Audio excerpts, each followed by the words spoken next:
That's my public service announcement sound. I'm bringing a public service announcement to you guys, and it's actually a product promotion disguised as a public service announcement, but I figured you guys would see through the veil if I didn't tell you anyhow. But I wanted to do just a little talk on beard oil here. And the reason for this is that we took our beard oils, or Wolf and Iron beard oils, and if you haven't heard, we have beard oils for Wolf and Iron. They're awesome. They're the best in the world. I'm going to talk about why here in just a second. But we took them down to a brewery and had a great time just showing them off, getting to know some people in the local vicinity. But it shocked me. Men would come up who have had beards for like 15 years or longer, and they would come up to me and they say, okay, beard oil, this sounds interesting. What's this all about? How does this work? And I just couldn't believe it. I was like, how have you not heard about beard oil? I thought Facebook would know that you have a beard and would send you ads directing you to all the beard related things. It would be like somebody coming up to you and saying, the internet, what's that thing all about? How does that work? Right? And in my circles, there's beard oils is just kind of that's a normal thing. And with the work that I do with Wolf and Iron over the years, I've had people send me various beard oils, and I've tried them. I didn't like them always. Sometimes the scents were okay, but there was always some kind of hang up. And but when I began asking guys, hey, we're starting up this new Wolf and Iron store, what do you want us to put in there? And the overwhelming majority of guys would say, we want some beard oil, some mustache wax, things like that. It makes sense. It kind of goes along with manliness. And I thought, I don't want to do beard oil. You know, everybody's doing beard oil. It's like a flooded market. You know, is that really gonna be a good thing? And then I thought, what do I not like about the beard oils that I've had? You know, what's really bothered me? I like the concept of beard oil, and I'll talk about what it's supposed to do. What have I not liked about the ones that I've gotten? And I thought, okay, I can do this better. I can do this right. I can actually knock this out of the park. And in fact, that means that there's room for some competition. The fact that other people aren't doing it well, and most people are just copying off of each other. And, you know, everybody's trying to do what Beard Brand does. It's another big company out there. Whatever the case may be, I thought I can do this differently and better than anybody else. And we have. I think we've done so. Now, what is beard oil? What is it for? How does it actually work? And is it just like a hipster trend or something along those lines? Well, the beard oil has actually been around for millennia, centuries. It goes back to the ancient times. Oils in general have been used for a really, really long time, and beard oil has been, isn't anything new. Now, the way we package it up and we use it today is new, but it used to be a really, really high-profile thing to be able to have oil for your beard, and the guys used it for the same reasons that we use it today. And that would primarily be to moisturize your skin. Okay, now we call it beard oil, and that's not a bad name for it. But really, it's face oil for guys that have beards. So here's what happens: when you grow your beard out, the oil that's produced by your skin in your face goes down into your beard, and it feeds your beard in order to keep it healthy and have a nice sheen and all that kind of stuff. And it keeps it from being brittle, and so it functions like hair is supposed to function. The issue is that most of our faces don't produce enough oil to feed our beards. And so we end up with what's called beard drift, which is like face dandruff, just dry skin under the beard, especially during the times of winter. Like, so when the seasons change and we actually need more oil in our beard because it's drier outside.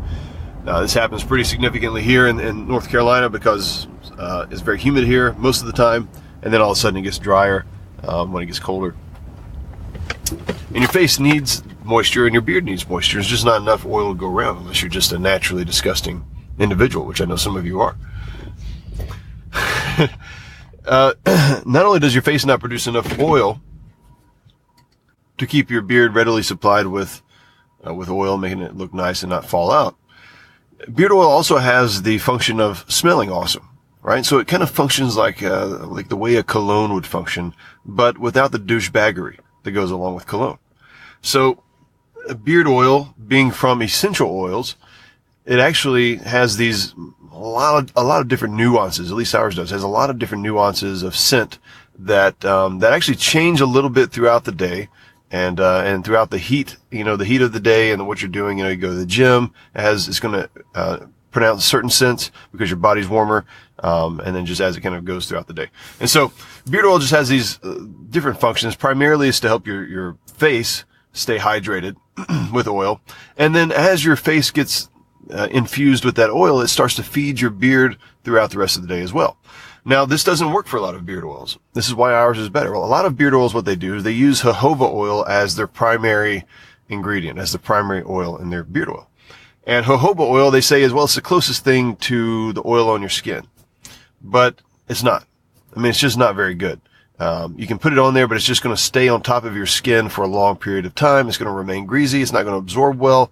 And when it does, it'll take a while for it to absorb. And it's just one of the biggest drawbacks and one of the biggest problems that I've had with beard oil. And just about across the board, every beard oil that I found out there uses jojoba oil because it's cheap.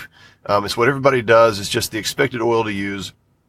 Or they'll use some kind of plethora of various other oils that just make their beard oil sound good and like it's supposed to help your beard grow and this kind of stuff. You know, they'll use grapeseed oil and coconut oil and you name it oil and some kind of hippie oil and, I don't know, CBD oil.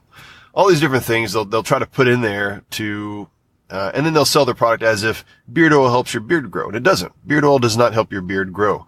It may help your beard look fuller, look richer, and so the beard that you have is going to be nicer. But it's not going to help your beard grow. It's kind of like this. Imagine if you've got a piece of furniture that you've just finished up, a piece of wood furniture or some kind of woodcraft thing that you've done. And you're at that final stage where it's all sanded down and you're putting the oil on there. And you finally put that oil on there and, maybe it's some tung oil, maybe some linseed oil, whatever you're putting on there. And it just pops, right? All that characteristic, all those colors, the grain patterns, all that stuff just comes out. The same thing happens with beard oil and your beard. And so not only does it smell amazing, right? And your wife wants to get close to you, your lady wants to get up next to you, but also your beard just stands out more. It looks richer, it looks fuller, it doesn't look old and dried out. And so that's the reason that we use beard oil in the first place. But this only works when beard oil is doing what it's supposed to do. Now, when we were putting together our beard oil, we said it's got to smell amazing, and it's got to smell like nothing else out there. Not only that, but it's got to work. It's got to absorb really, really quickly so that it's not greasy. Here's what would happen with the majority of oils that I would get and I would try out as people would send them to me. Maybe they would smell okay, and I would think, okay, cool. I got a good smell here, a good scent I can go with this. Throw some in my hand, get it on there, rub it into my hands and rub it into my beard, and then continue rubbing it into my beard, and then really, really rub it very hard into my beard, and I would still have greasy hands, greasy beard. And I would wipe my hands off on a towel and then I would go down, do whatever, get ready for the day. I'd go down to get, on my phone, check my messages, accidentally scratch my beard or touch my face in some kind of way. And now I've got oil all over my phone screen. I'm worried about getting oil all over my shirt. And I've got to basically wait 45 minutes to an hour for this stuff to just kind of absorb. And even then it's not totally gone. It just didn't work. And I said, okay, we've got to use something different. We've got to use an oil that works really well. And we actually tested out probably 5 or 6 different oils, and I landed on this stuff called argan oil. Now, if your wife is listening to the podcast, or if you ask her about argan oil, she's going to go, oh, yeah, argan. Yeah, this is every woman knows this is the best oil to use for your skin. And it's great for hair as well. And something has happened in the last probably 3 or 4 years where, it's an oil produced in the Middle East. Actually, it's produced in Morocco, but it comes from the area over there. I don't know if it's just things have changed, modern stuff has happened. I don't really know what's going on, but it's the price on the argan oil has dropped. Still more expensive than just about any of the other oils you can find out there, but the price has dropped and it's become more accessible to us here in the States. And so it's an oil that's been used over in that area for years and years. I mean, really for millennia. But now here in the States, we're finally getting it. Well, we decided to use argan oil as the only oil as the base oil for our beard oils. So it's the primary oil that's in there. And what does that mean? Look, if you guys have never used this stuff before, you put it on your skin and you just, rub it 2 or 3 times and it's in there. I mean, it just gets absorbed so quickly. And, so it's a really, really lightweight oil. That's exactly what you want. And so this is the base oil that we use for our beard oils. And so, we'll talk about the bottle design here in a second. You put a couple of shakes of this stuff in your hand, in your palm, you rub it into your beard and, get it there into your skin. And man, it's just it's in there and you're good to go. You can, you towel off your hands if you want to, but it's not really necessary. And just go about your day. You're going to smell awesome. It's going to work exactly like it's supposed to. Here's what I've noticed. When I put it on, if I haven't used it, like let's say over the weekend, so it's been 72 hours or so, I haven't had any beard oil for whatever reason, and I put it on Monday, it's in about 30 to 45 minutes, my beard starts to look richer. And that tells me that it's doing exactly what it's supposed to. That oil is coming from my skin, it's feeding down into my beard, and that luster is starting to come out. And so my beard doesn't have that sort of dry, kind of washed out kind of look that it may have otherwise. So that's how beard oil is supposed to work. Now, there are a couple of other things that we wanted to just knock out of the park as well, and we've done so. And with releasing this, let's see, the beard oil came out probably in October of 2018, and we sold a bunch in December, or November and December for Christmas, as you would imagine. That's the big season for beard oil. And so January and February, we really started getting a lot of reviews back from guys who were using the oils, and not only from the men, but also from the ladies as well, who had either ordered it for them or just had a positive thing to say. And even from people who review beard oils on the regular, like this is their thing. They just go and have they buy beard oils, or they have them sent to them. I don't know how it works. We didn't send any beard oils to anybody to be reviewed, but they would find out about us, they'd get some, and then they would review it, and they're all saying the same thing. They're all saying the same thing about our beard oils, which is it just makes me feel really, really happy that everything that we tried to do well, we just knocked it out of the park. So, a couple of things that we're hearing. One, the scents are like no other. Okay. And this is good when it comes from a customer who's maybe trying, one or two beard oils. When it comes from somebody who's reviewed beard oils and they've had dozens, especially the popular brands, and they say there's just nothing like this out there. And guys, we actually went to a special place down in Wilmington. Went to an essential oil store down there, talked to the people. So we didn't just buy some essential oils online. We actually went to a place down in Wilmington. These people curate their oils very carefully. And I mean, they're serious about it. And we actually bought, probably 24 different oil samples and brought them back to the shop.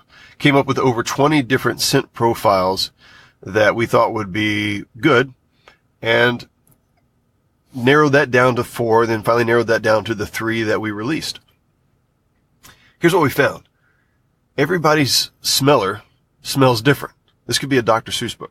Everybody's nose smells things differently, and even if somebody picks up on the same scent, like let's say we had an oil that we had tried before, and it was just a little bit too much vanilla, or maybe a baby powder type of thing was kind of coming across, somebody would point that out, and other people would smell it and they'd go, I like that. But another person would say, oh, that reminds me of a nursery, or something along those lines. I can't stand it, right? And people would have different associations with scents. People would smell certain scents more strongly than others. And so this wasn't, we found out really quickly, this wasn't something where like my wife and I could just sit down, one night, go through a couple of samples and go, oh yeah, this is it. We've got it nailed down. This was something that we knew we really needed to get feedback from multiple people. So we had about 20 different people come through and smell these 20 different scents, give us their thumbs up, their thumbs down, tell us what kind of notes they had, what it reminded them of, and those kinds of things, until we got down to those final 3. And we also knew that we wanted to have these scents represent certain characters of history. And so we had picked out certain scents that we thought might work well with John Muir, certain that would work well with Blackbeard, and others with Frederick Douglass. These were the men that we had decided to have associated with the beard oils. And this was important. This was really important, guys. I wanted to make sure that when somebody had a scent, that it associated more than just like, defiance, or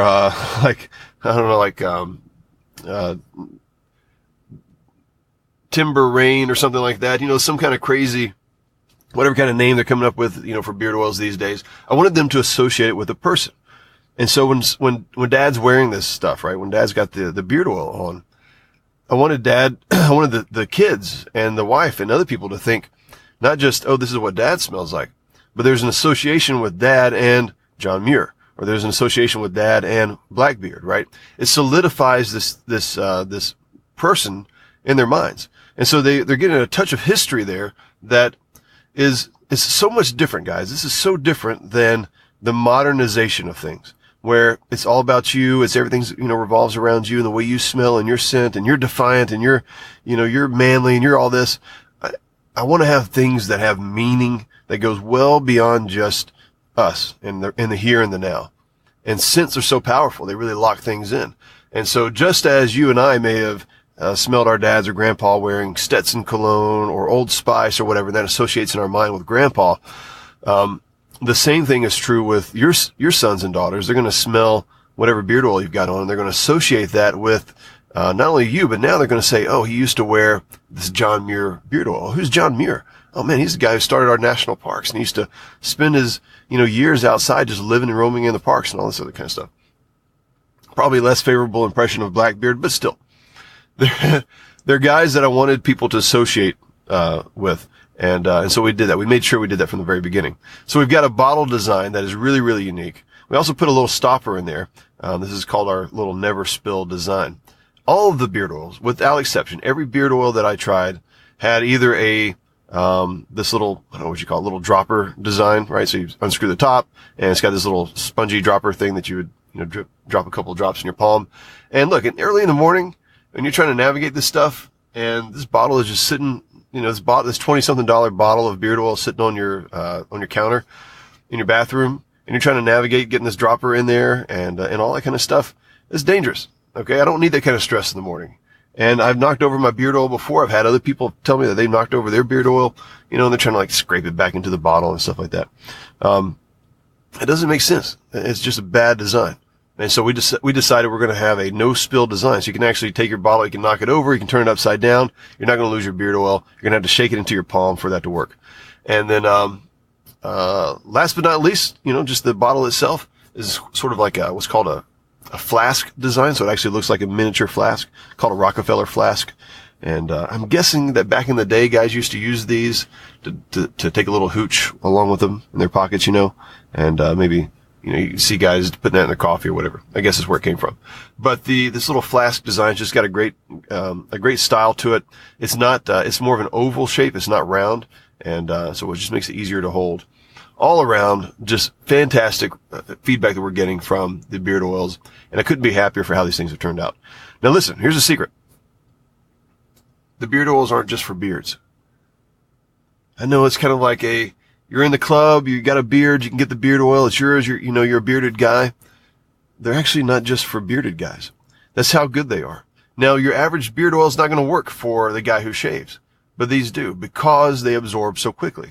And so if you're a guy listening to this and you're going, okay, I'm thinking about my brother-in-law, or I'm thinking about my dad or somebody else who has a beard, and you're thinking it's just not for you. Listen, even if you don't have a beard, it's really for your skin. At the end of the day, beard oil is for your skin. The difference is we've done it right. And so 1 or 2 drops in your palm after you shave, throw this stuff on there. Guys, your skin is going to thank you.